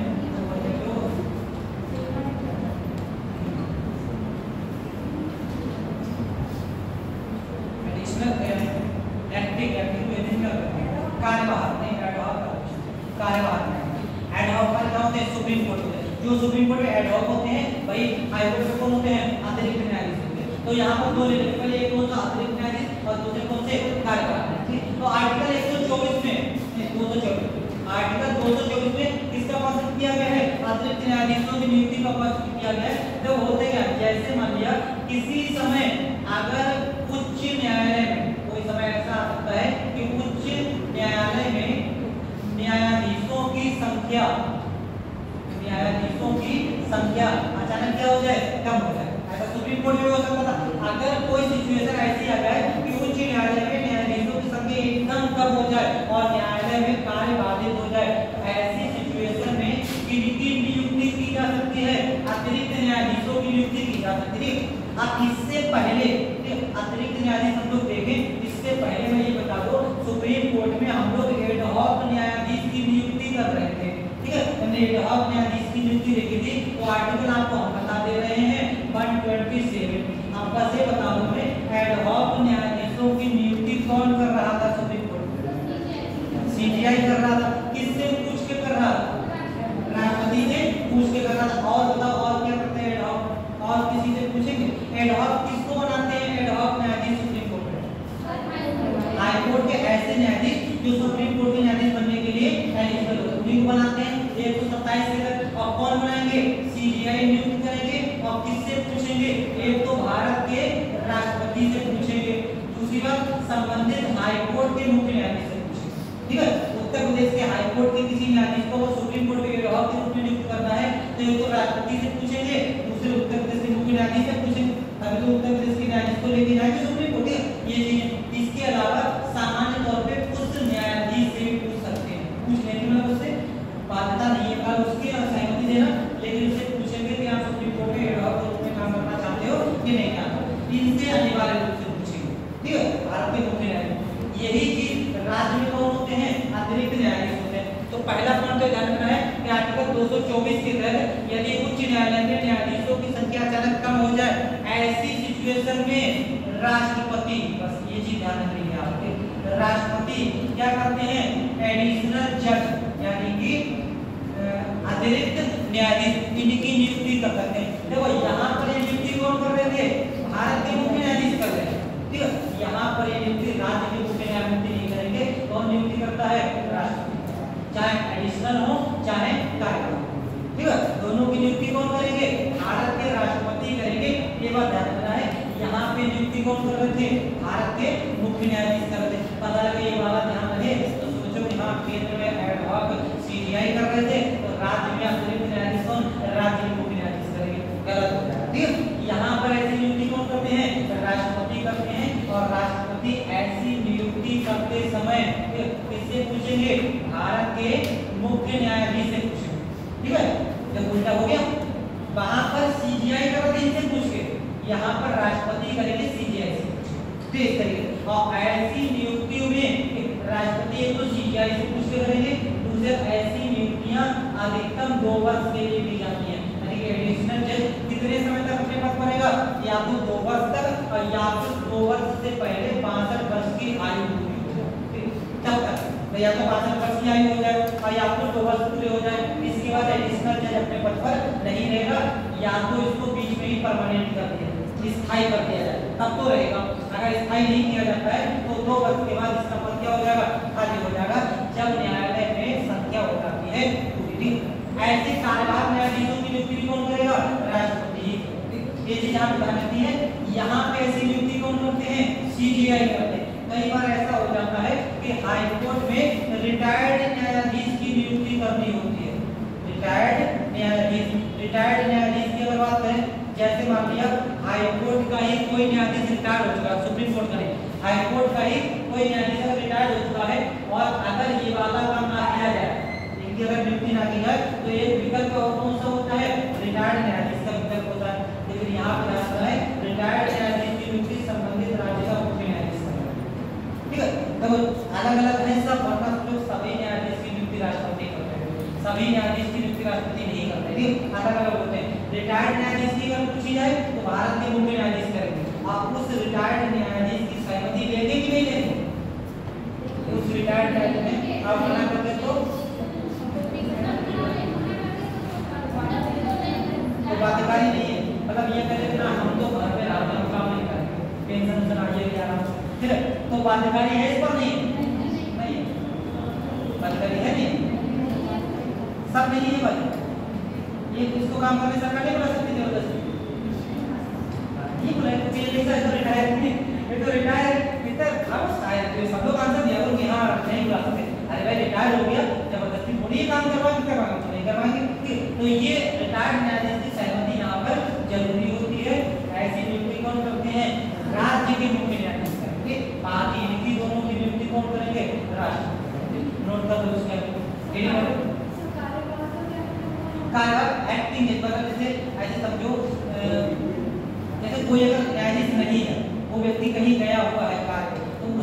जगह पे कोई दूसरे व्यक्ति को चार्ज दे दिया उसको कार्यवाहक बोलते हैं।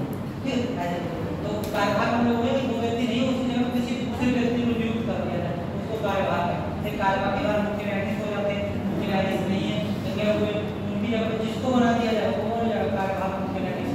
तो इंचार्ज कहते हैं, इंचार्ज कहते हैं इसको, वही होते हैं कार्यवाहक, एक्टिंग एग्जीक्यूटिव।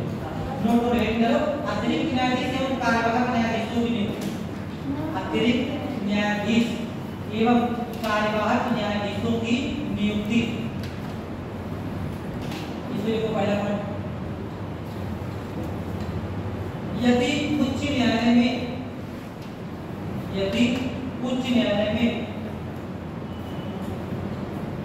न्यायाधीशों की संख्या में, यदि उच्च न्यायालय में न्यायाधीशों की संख्या में अचानक कमी हो जाए, अचानक कमी हो जाए तो भारत के राष्ट्रपति, तो भारत के राष्ट्रपति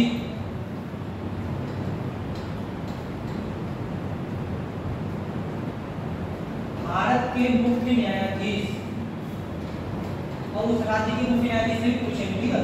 तो भारत के राष्ट्रपति, भारत के मुख्य न्यायाधीश एवं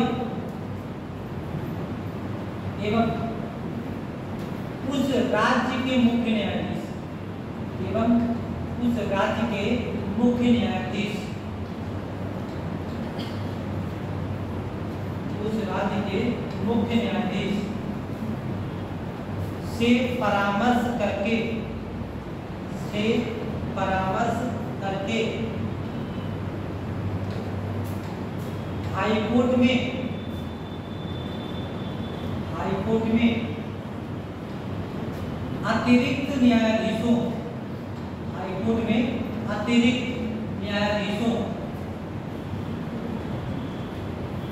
एवं कार्यवाहक न्यायाधीशों, हाईकोर्ट में अतिरिक्त एडिशनल जज, हाईकोर्ट में अतिरिक्त न्यायाधीशों एवं कार्यवाहक न्यायाधीशों, कार्यवाहक न्यायाधीशों की नियुक्ति, कार्यवाहक न्यायाधीशों की नियुक्ति कर सकते हैं, कर सकते हैं। अगला पॉइंट, अतिरिक्त न्यायाधीशों का कार्यकाल, अतिरिक्त न्यायाधीशों का कार्यकाल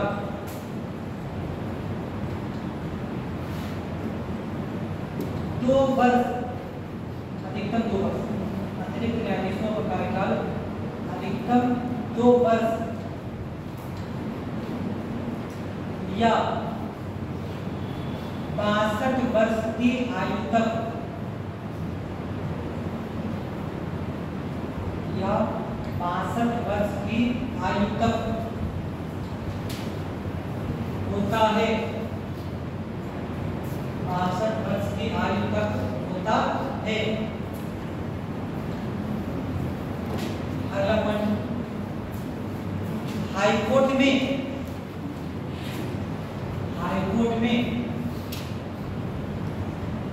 रिटायर्ड न्यायाधीशों की नियुक्ति, यानी कि सेवानिवृत्त, हाईकोर्ट में रिटायर्ड न्यायाधीशों की नियुक्ति राष्ट्रपति की सहमति पर, रिटायर्ड न्यायाधीशों की नियुक्ति राष्ट्रपति की सहमति पर राज्य का मुख्य न्यायाधीश करता है, राज्य का मुख्य न्यायाधीश करता है। तो रिटायर्ड की अगर पूछी जाए तो मुख्य न्यायाधीश करेंगे, बाकी अगर एडिशनल एक्टिविटी पूछिए तो कौन करेंगे, राष्ट्रपति करेंगे। ऐसे वहां पर सुप्रीम कोर्ट में वैसे तो राष्ट्रपति करेंगे, लेकिन एडहॉक है या फिर रिटायर्ड है, इनकी नियुक्ति कौन करते हैं, वहां पर कौन करेंगे, सीजीआई। ठीक, ये चीज यहाँ पे ध्यान रखिए। अब देखो ये चीज वाली योग्य न्यायाधीशों के बारे में अगले देख लेते हैं। हाईकोर्ट की अधिकारिता, हाईकोर्ट की अधिकारिता, कहां कहां पर क्या क्या अधिकार लागू थी। जैसे सुप्रीम कोर्ट की अधिकारिता थी ऐसी हमारी यहाँ पर अधिकारिता होती है, लेकिन हाई कोर्ट की बहुत सी अधिकारिताएं हमको सीआरपीसी की धाराओं से मिलती हैं। ठीक है, सुप्रीम कोर्ट में पढ़ा था तो सारी अधिकारिताओं में समानता उसके आर्टिकल थे।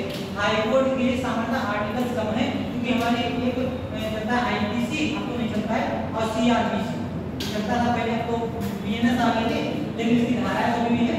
और धारा किसी पर अगर मुकदमा आईपीसी सीआरपीसी के वजह से चल रहा है तो उसको तो चलता रहेगा। तो सीआरपीसी की बहुत सी धाराओं के तहत हाई कोर्ट को अधिकारिताएं प्राप्त होती है, तो ये हमको धाराएं पढ़ने की जरूरत नहीं है, हमको बस ये ध्यान रखना है कौन कौन सी हाई कोर्ट की अधिकारिता है। तो ये तो अधिकारिता की बात करें तो ये कौन सी आ जाएगी, इसकी मूल अधिकारिता। मूल अधिकारिता इसको कहते हैं original jurisdiction. Original jurisdiction supreme court में मूल अधिकारिता पड़ी थी। सुप्रीम कोर्ट की मूल अधिकारिता कौन से आर्टिकल में है, आर्टिकल बता दो पड़ी, आर्टिकल बता, सुप्रीम कोर्ट की मूल अधिकारिता कौन से आर्टिकल में? ये प्रोटेक्शन डाटा एकदम खामोशी याद है, पढ़ के और पुराना नहीं पढ़ोगे आगे बढ़ते जाओ, पुराना भूलते चले जाओगे। अभी भी पढ़ा है तो अभी अगर पढ़ते रहोगे बार बार तो याद बना रहेगा, अभी अगर पढ़ना छोड़ दोगे निकल जाएगा दिमाग से। सबसे पहले टी स्टार्ट करनी पड़ेगी, कभी डेली पुराना रिवीजन कर दो। आर्टिकल 131 में सुप्रीम कोर्ट की मूल अधिकारिता दी गई। मूल अधिकारिता में कौन से मामले आते हैं? मूल अधिकारों से संबंधित है, नहीं ना, केंद्र राज्य का विवाद है, ऐसे मामले जो डायरेक्ट सुप्रीम कोर्ट में जाते हैं उनको क्या कहते हैं? मूल अधिकारिता का। जैसे सेंट्रल स्टेट रिलेशन का कोई किसी तरीके का मैटर है, मूल अधिकार वाले कौन से में मूल अधिकारिता कहते हैं। ठीक, वरना क्वेश्चन आ जाए मूल अधिकारिता में कौन से मामले उठाए जाते हैं और पहला विकल्प आ जाए मूल अधिकार से संबंधित, हाँ यही वाला मूल अधिकारिता यही वाला है, गलत हो जाएगा। मूल अधिकारिता में सुप्रीम कोर्ट में कौन से मामले उठा रहे थे? जो केवल और केवल सुप्रीम कोर्ट में ही जाएंगे, बीच में किसी भी न्यायालय में नहीं जाएंगे। ऐसे यहाँ पर मूल अधिकारिता में कौन से मामले आएंगे? ऐसे मामले जो डायरेक्ट हाई कोर्ट में जाएंगे, किसी अन्य न्यायालय में नहीं जाएंगे। अब इसको देखिए कौन। और अगर देखिए इसके अलावा अगली आ जाती है हाई कोर्ट की रिट अधिकारिता। कोई आर्टिकल है 226 आर्टिकल 226, यहाँ पे हाई कोर्ट की रिट अधिकारिता दी गई। अपने आप बता दो हाई कोर्ट की रिट अधिकारिता ज्यादा है कि सुप्रीम कोर्ट की? हाई कोर्ट की ज्यादा है। ठीक है, सुप्रीम कोर्ट की रिट अधिकारिता कम है, अभी देखिए किस तरीके से। और अगर देखें अगली आ जाती है हाई कोर्ट की अपीलीय अधिकारिता। अपीलीय अधिकारिता, हाई कोर्ट में लोग अपील करते हैं तो हाई कोर्ट की जो अपीलीय अधिकारिता है ये सीआरपीसी की धाराओं से मिलती है। सीआरपीसी धारा 372, 373 ऐसे कई धाराएं हैं, उनके हिसाब से हम लोग हाई कोर्ट में अपील कर सकते हैं। कब करेंगे ये देखिए, धारा याद नहीं रखनी है, बस ये ध्यान रखना है कौन से मामले कैसे करके अपील कर सकते हैं, ये आ जाएगा। और अगर देखें हाई कोर्ट की अगली आ जाती है अधीक्षण संबंधी अधिकारिताएं। अधीक्षण संबंधी अधिकारिता सामान्यतः 227 से आती है। अधीक्षण संबंधी अधिकारिता सुपरिटेंडेंसी पावर, यानी कि जो भी सुप्रीम कोर्ट हाई कोर्ट होता है सभी न्यायालयों का क्या होता है? सुपरिटेंडेंट होता है, ठीक है, अधीक्षक होता है, यानी उनको निर्देश देने, उनको काम करने के तरीके बताने, ये सब करने का अधिकार किसके पास होता है? हाई कोर्ट के पास होता है। और अगर देख ले हाई कोर्ट की और कौन सी अधिकारिता अगली आ जाती है? हाई कोर्ट की न्यायिक समीक्षा का अधिकार। न्यायिक समीक्षा या न्यायिक पुनर्विलोकन का अधिकार। न्यायिक पुनर्विलोकन, जुडिशियल रिव्यू। जुडिशियल रिव्यू का मतलब होता है राज्य द्वारा पारित किए गए कानूनों की समीक्षा करने का अधिकार होता है राज्य के हाई कोर्ट के पास। ये बहुत निकल गई क्योंकि हम लोगों ने पहले देख ली तो हमारी अधिकारिता कौन सी होती है? अभिलेख न्यायालय की शक्ति। अभिलेख न्यायालय की शक्ति, ये हमारा कौन सा आर्टिकल है? आर्टिकल 215। जहाँ पे आर्टिकल आ रहे हैं वो आर्टिकल ध्यान रखते हैं, जहाँ पे आर्टिकल नहीं आ रहे हैं वहाँ पे आपको उसका प्रोसेस ध्यान रखना क्या करें। तो मूल अधिकारिता की बात करें तो मूल अधिकारिता में ऐसे मामले जो डायरेक्ट हाई कोर्ट में जाते हैं, बीच में किसी भी न्यायालय में नहीं जाएंगे, ऐसे मामलों को लोग क्या करते हैं? हाई कोर्ट की रिट मूल अधिकारिता कहते हैं। देखो कौन से मामले आ जाते हैं? कल क्या पिछली क्लास में आपको दो हमने ट्रिब्यूनल बताए, कैट सेट पता है? कैट सेट क्या होता है? कैट क्या है? सेट क्या है? सिविल एडमिनिस्ट्रेटिव, सिविल अब कैट क्या होता है? सेंट्रल, उस दिन बताया तुमने, आर्टिकल भी बताया था उस दिन। गैप हो गया था, गैप बताओ। सेंट्रल एडमिनिस्ट्रेटिव ट्रिब्यूनल, और इसको स्टेट एडमिनिस्ट्रेटिव ट्रिब्यूनल। आर्टिकल बता दो 323 का, 323 का, ठीक है। 323 है, 323 का में कैट और सेट की बात की, तो कैट और सेट के निर्णयों के खिलाफ अपील, निर्णयों के खिलाफ अपील कहाँ की जाएगी? हाई कोर्ट में की जाएगी।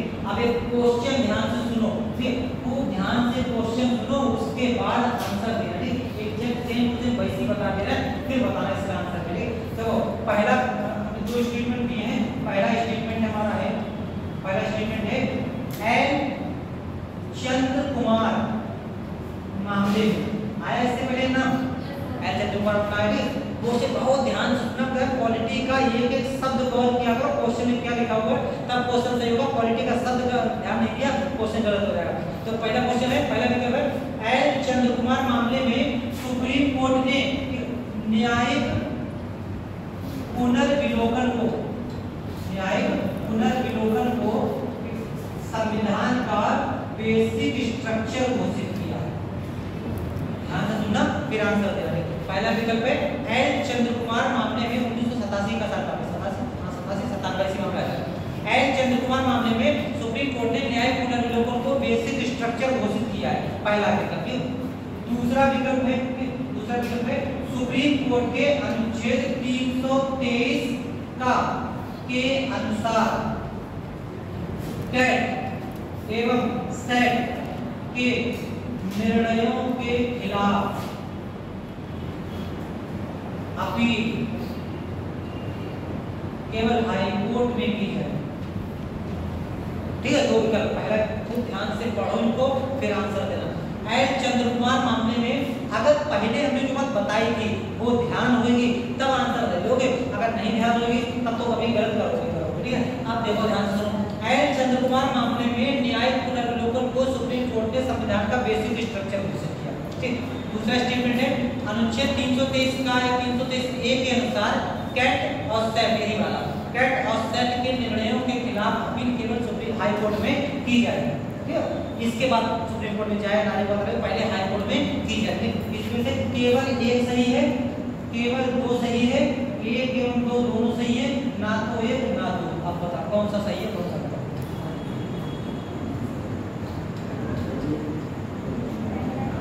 पहला सही हो गया, ये वाला सही हो गया, ये वाला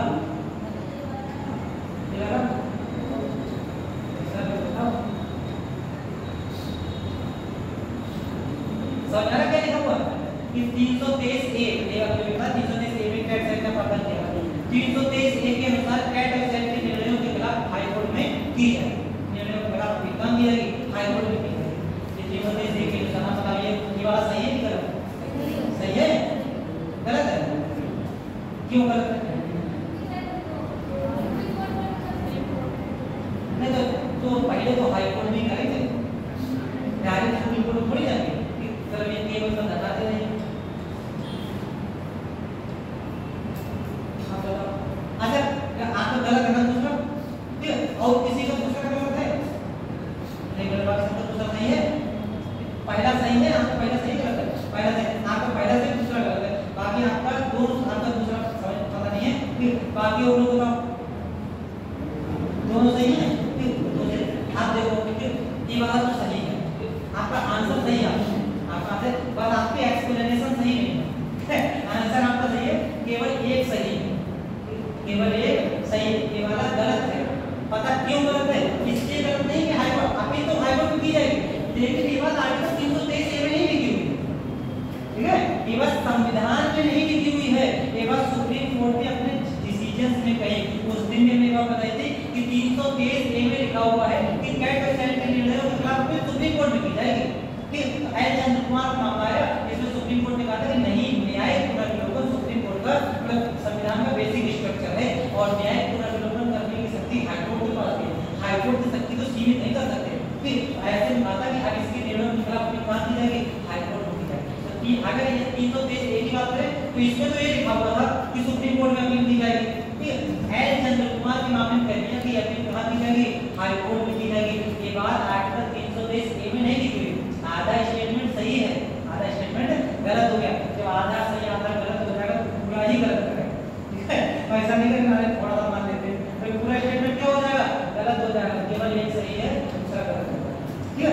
ऐसे स्टेटमेंट सामान्यतः आप तो यूपीएससी में, ठीक है, यूपीएससी में आता है चाहे आप सब इधर से उधर मिला कर देगा, बस गलत है। यूपीएससी में तो डायरेक्ट क्वेश्चन केवल बन जाते हैं, लेकिन यूपीएससी का देगा तो हमें डायरेक्ट ना होकर ऐसा जरा सा क्वेश्चन इधर उधर दे जाएगा, बस जरा में हमारा क्वेश्चन गलत हो जाएगा।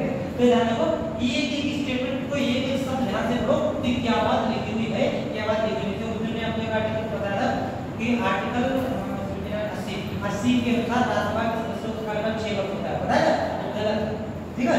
आर्टिकल 80 में बात नहीं लिखी हुई है 6 वर्ष होता है, लेकिन ये बात 80 में लिखी हुई नहीं है, संसद ने डिसाइड किया। तो ये चीजें हैं छोटी-मोटी गलत हो जाती है ये चीजें।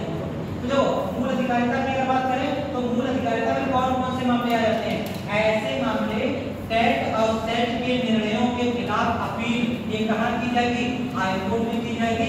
ये बात संसद में संविधान के किसी आर्टिकल में नहीं लिखी हुई है, ये बात आई चंद्र कुमार के मामले में घोषित की गई सुप्रीम कोर्ट के द्वारा। क्योंकि जुडिशियल रिव्यू ये क्या है, ये संविधान का बेसिक स्ट्रक्चर है, इसको चेंज नहीं कर सकते किसी भी परिस्थिति में।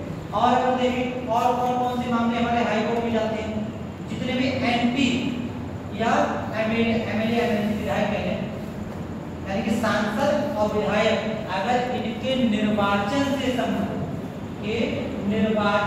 संबंधित कोई विवाद है, निर्वाचन से संबंधित विवाद है, तो ऐसा विवाद डायरेक्ट कहाँ जाएगा, हाई कोर्ट में जाएगा, बीच में किसी भी न्यायालय में नहीं जाएगा। इससे पहले आपको बताया था सुप्रीम कोर्ट में जाता था राष्ट्रपति और उपराष्ट्रपति के निर्वाचन से संबंधित विवाद, डायरेक्ट सुप्रीम कोर्ट में जाएगा। आर्टिकल बता दो कौन से आर्टिकल के साथ, आर्टिकल बताओ कौन से आर्टिकल में होता है, राष्ट्रपति और उपराष्ट्रपति के निर्वाचन से संबंधित विवाद डायरेक्ट सुप्रीम कोर्ट जाएंगे, बीच में किसी भी न्यायालय में नहीं जाएगा। आर्टिकल बताया था कौन से विकल्प दे दें, विकल्प है 71 के अनुसार राष्ट्रपति और उपराष्ट्रपति से संबंधित विवाद कहाँ जाएंगे, डायरेक्ट सुप्रीम कोर्ट जाएंगे, बीच में किसी भी न्यायालय में नहीं जाते। बहुत अभी रिपीट नहीं कर रहे पता, यानी कि पुराना एकदम पुराना पता लगे सिंधु घाटी सभ्यता पहुंच गया जाके है, हाँ, कि उसमें जो उत्खनन हो जा रहा है, कुछ और मिल रहा है, कुछ रहा है, कुछ हो रहा है। भाई रिवीजन करो, पूरा रिवीजन नहीं करोगे आगे बढ़ जाओगे, तो आगे बढ़ जाओगे पूरा छूट जाएगा, पता नहीं चल जाएगा। पुराना पढ़ते रहो, आगे उसको पढ़ते। तो जो एमपी और एमएलए एमएलसी जो विधायकों से संबंधित जो भी निर्वाचन से संबंधित विवाद होंगे, ये सब कहाँ जाएंगे, हाई कोर्ट में जाएंगे, बीच में किसी न्यायालय में नहीं जाते। एक तो ये हमारी किसमें जाती है, ये हमारी मूल अधिकारिता में जाती है। मूल अधिकारिता का मतलब सिर्फ इतना होता है कि ऐसे मामले डायरेक्ट किसी कोर्ट में जाएंगे, अन्य किसी कोर्ट में नहीं जाएंगे। तो अगर किसी सांसद के अगर निर्वाचन से संबंधित कोई विवाद है, तो निर्वाचन से संबंधित विवाद ऐसा कहाँ जाएगा, हाई कोर्ट में जाएगा। अच्छा, प्रधानमंत्री के निर्वाचन से संबंधित विवाद और मुख्यमंत्री के निर्वाचन से संबंधित विवाद कहाँ जाएगा,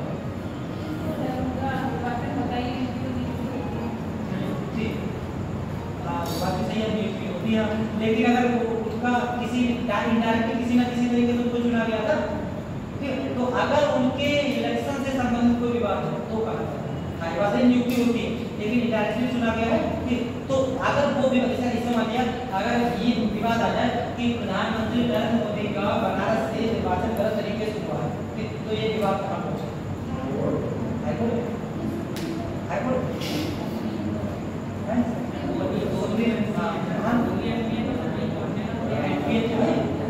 कहाँ है, एमपी तो है भाई। प्रधानमंत्री का तो एकदम क्वेश्चन दिया, हमने थोड़ा सा डायरेक्ट आपको लिखना वरना आंसर पकड़ लेते, हमने इसे लिखा कि डायरेक्टली चुने ही जा रहे हैं। प्रधानमंत्री इनको सांसद विधायक के रूप में चुना जाता है, इनका थोड़ी चुनाव होता है, प्रधानमंत्री मुख्यमंत्री का थोड़ी था, इनको तो नियुक्त किया जाता है। तो इनका चुनाव किस रूप में हुआ होगा, एमपी या एमएलए एमएलसी रूप में होगा। प्रधानमंत्री नरेंद्र मोदी का चुनाव किस रूप में हुआ है, बनारस के एमपी रूप में, ना कि बनारस के प्रधानमंत्री रूप में, ठीक है। प्रधानमंत्री कहाँ के हैं, भारत के बाद में चुने गए, पहले कहाँ के बनारस के एमपी चुने गए। तो अगर निर्वाचन से संबंधित किसी तरीके का विवाद हो जाए कहाँ पहुंचेगा, उत्तर प्रदेश हाईकोर्ट पहुंचेगा, ठीक। इसका एक हमने आपको एग्जाम्पल भी दिया था, इंदिरा गांधी के समय इंदिरा गांधी के इलेक्शन से संबंधित विवाद था, कहाँ पहुंचा था, इलाहाबाद हाईकोर्ट, उसके बाद इमरजेंसी लगाई थी। ये चीज। तो ये हमारे बात मामले कौन से जाते हैं? मूल अधिकार है। दूसरी लोग बात करें अगली कौन सी जाती है? रिट अधिकार। तो रिट अधिकार का मैंने पहली बात तो जाने को कि कब किसी मामले में हाई कोर्ट में जाकर रिट जारी करवा सकते हैं। पहला पॉइंट, या तो मूल अधिकारों का उल्लंघन हो, किसी व्यक्ति के अगर मूल अधिकारों का उल्लंघन हुआ है, तो वो व्यक्ति क्या कर सकता है? हाई कोर्ट में जा सकता है आर्टिकल 226 के तहत। लेकिन अगर मूल अधिकारों के साथ साथ अन्य किसी भी प्रकार के अधिकार का उल्लंघन हुआ है, तब ऐसी सिचुएशन में वो क्या कर सकता है? हाई कोर्ट में जा सकता है आर्टिकल 226। अगर ऐसी सिचुएशन बन जाए उस समय कि या तो मूल अधिकार है, और मूल अधिकार के साथ कोई भी अधिकार, कैसा भी अधिकार हो, कानूनी अधिकार या फिर कह सकते हैं कि वैसी नॉर्मली उपभोक्ता अधिकार, कोई भी अधिकार हो, व्यक्ति कहाँ जा सकता है? हाई कोर्ट में जा सकता है। ठीक है, जैसे मान लिया कि मान लिया हमने अपने घर पे एक बैटरा लिया, इन्वर्टर, ठीक है, हमने इन्वर्टर लिया, इन्वर्टर के लिए उसने 10 वर्ष की गारंटी दी थी। गारंटी कोई चीज होती है, एक क्या गारंटी, दूसरी क्या वारंटी, दो चीज होती है, गारंटी और दूसरी क्या होती है? वारंटी। दोनों का अंतर समझते क्या होता है? Yes sir. क्या होता है? गारंटी में पूरा नहीं हो रहा। हाँ, गारंटी में रिप्लेस करके दिया जाता है और वारंटी में उसको सही करके दिया जाता है। ठीक है, तो मान लिया हमने लिया है तो उसके क्या दी गई है? 10 साल की गारंटी दी गई, 2 साल 3 साल 4 साल 10 साल से पहले वो इन्वर्टर खराब हो गया, हम उसके पास नहीं कराने के बाद उसके पास है गारंटी कार्ड लेके, अब अगर ना ये लिखा हुआ ऐसे था मिसप्रिंट हो गया है, तो सही करके देंगे और बदल के नहीं देंगे। ऐसे में हमको गारंटी कार्ड लेकर कहाँ चले गए? कोर्ट में पहुंच गए। ठीक है, क्योंकि हमारा ये क्या है? हमारा अधिकार होगा, उपभोक्ता अधिकार है, उपभोक्ता अधिकार होगा नहीं होगा? ऐसी सिचुएशन में आप कहाँ जा सकते हैं? हाई कोर्ट जा सकते हैं आर्टिकल 226 के तहत। ठीक, मान लिया हम वोट देने के लिए गए, और एग्जाम्पल ले लेते हैं, वोट देने के लिए गए और वोट देने के लिए पहुंचे, पर्ची आई है हमारे पास। आपको पहले तो इतने बड़े वोटर कार्ड है, वोट पड़ते हैं तो पर्ची आ रही, पर्ची पड़ते हैं, हमारी पर्ची है हमारे पास वोट की, और वोट देने के लिए गए और बूथ लेवल ऑफिसर ने या बूथ जो भी लोग बैठे उन्होंने वोट ले लिया, कहते हैं आपका वोट चढ़ गया है, लेकिन लिस्ट में नाम है, किसी तरह से हमारा वोट नहीं पड़ने दिया, हमारे मतदान करने के अधिकार का उल्लंघन हुआ। ऐसी सिचुएशन में सुप्रीम कोर्ट नहीं जा सकते हैं। अगर इस वाले सिचुएशन में सुप्रीम कोर्ट नहीं जा सकते, लेकिन हाई कोर्ट जा सकते हैं। कौन से आर्टिकल के तहत? 226। क्लियर? तो ये चीजें हमें जाननी है कि अगर मूल अधिकार का उल्लंघन हुआ हो या मूल अधिकार के साथ किसी अन्य प्रकार का भी उल्लंघन हुआ है, किसी भी अधिकार का, तो 226 के तहत कहाँ जाएंगे? हाई कोर्ट में चले जाएंगे। और हाई कोर्ट ऐसी सिचुएशन में क्या करता है? 5 प्रकार की रिट जारी करेगा। वही वाली 5 प्रकार की रिट जारी की जाती है जो सुप्रीम कोर्ट के द्वारा जारी की जाती है। अब ये 5 प्रकार की रिट के नाम बता दो। पहली रिट कौन सी होती है? कौन सी? बंदी प्रत्यक्षीकरण। पहली रिट हमारी हो जाती है बंदी प्रत्यक्षीकरण। बिना कॉपी देके बताना, मेरे ख्याल से तीसरी बार आ रहा है टॉपिक। एक मूल अधिकार में आया होगा, फिर सुप्रीम कोर्ट में आया होगा, अब हाई कोर्ट में आ रहा है। और वैसे तो कई बार आ चुका होगा, वो आता कि अब सबके एक्सप्लेनेशन के तौर पर बता देना। पहली कौन सी है? बंदी प्रत्यक्षीकरण। अंग्रेजी में क्या कहते हैं? मैंडेबस। हाँ, हमें एकदम पूछ रहे हैं क्या कहते हैं? हैबियस कॉर्पस कहते हैं इसको, अंग्रेजी में हैबियस कॉर्पस कहते हैं। बिना कॉपी देके बताना, ठीक है। दूसरी बताओ, दूसरी रिट कौन सी जारी कर सकते हैं? परमादेश। परमादेश को क्या कहते हैं? मैंडेबस कहते हैं इसको, मैंडेबस कहते हैं। तीसरी रिट कौन सी होती है? उत्प्रेषण। उत्प्रेषण को क्या कहते हैं? ये नाम ही नहीं जाता है, बहुत कठिन लगता है वाला नंबर। क्या कहते हैं? सर्सेलरी। सर्सेलरी। और चौथी कौन सी है? प्रतिषेध। इसको क्या कहते हैं? प्रोहिबिशन। इसको कहते हैं प्रोहिबिशन। और पांचवी अधिकार रक्षा। अधिकार रक्षा। अधिकार रक्षा को कहते हैं वो वारंटू। ये 5 प्रकार की रिट हाई कोर्ट भी जारी कर सकता है और 5 प्रकार की रिट सुप्रीम कोर्ट भी जारी कर सकता है। और ये दोनों अधिकारों में, चाहे सुप्रीम कोर्ट की बात करें चाहे हाई कोर्ट की बात करें, बराबर होते हैं। ठीक है, ऐसा नहीं कि सुप्रीम कोर्ट को ज्यादा अधिकार है, यहाँ पर ज्यादा कहने का ये नहीं कि जैसे परमादेश रिट लेके चाहे हमने परमादेश चाहे सुप्रीम कोर्ट से जारी कराई चाहे हाई कोर्ट से जारी कराई, दोनों का प्रभाव सेम होता है। इस लेवल को बोले बराबर। तो ये दोनों समकक्ष होती है, चाहे सुप्रीम कोर्ट की चाहे हाई कोर्ट की। 5 प्रकार की रिट जारी करवा सकते हैं, लेकिन अंतर ये होता है कि ये जितनी भी प्रकार की रिटें हैं ये हाई कोर्ट के विवेकाधीन होती है।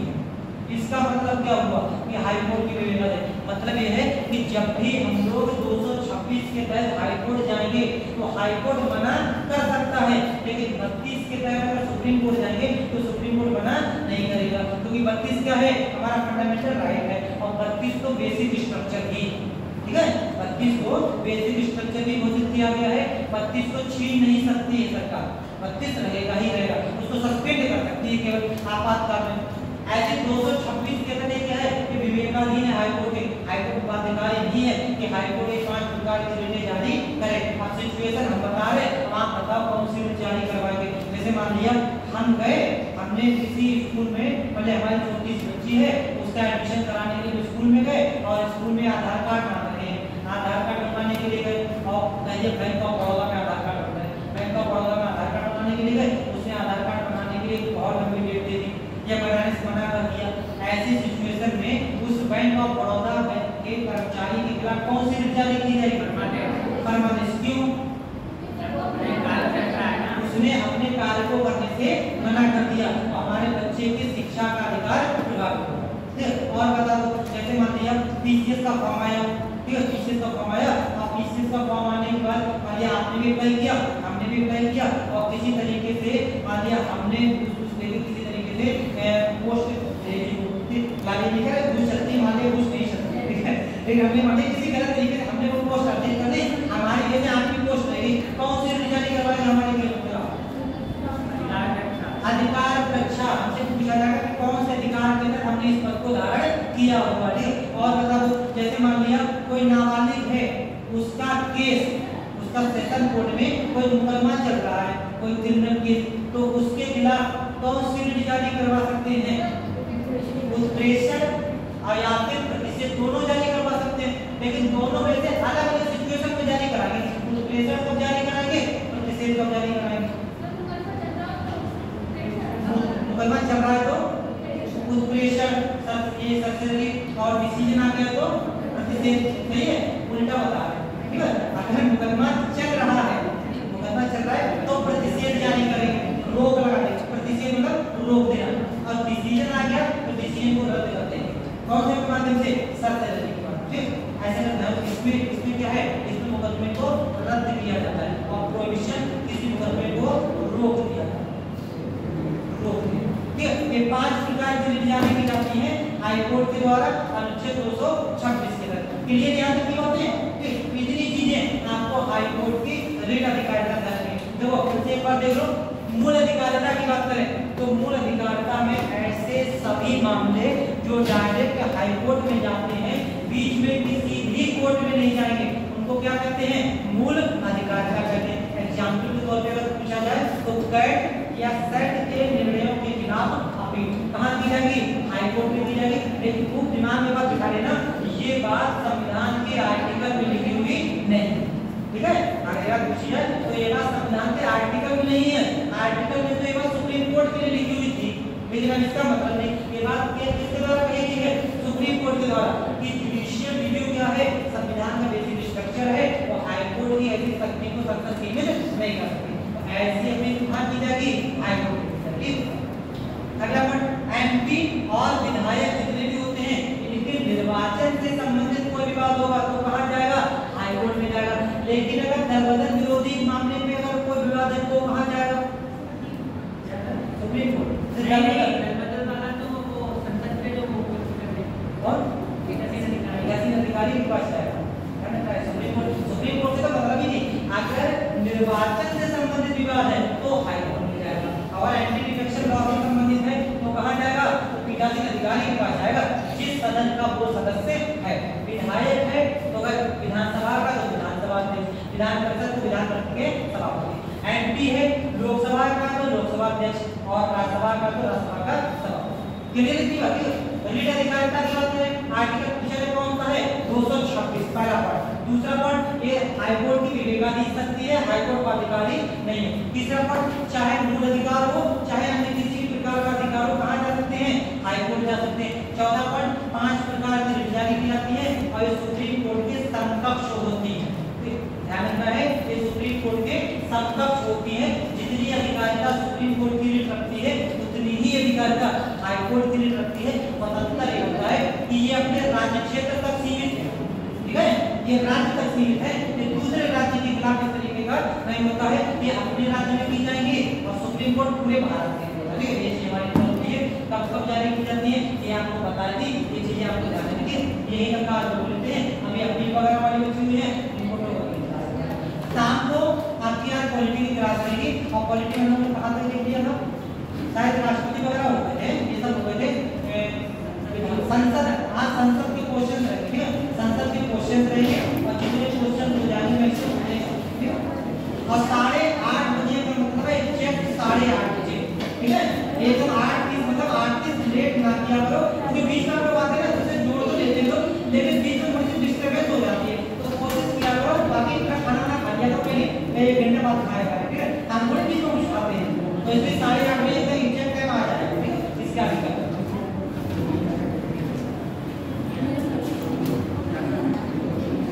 क्वेश्चन लिख के लाना, सभी लोग क्या करते हैं।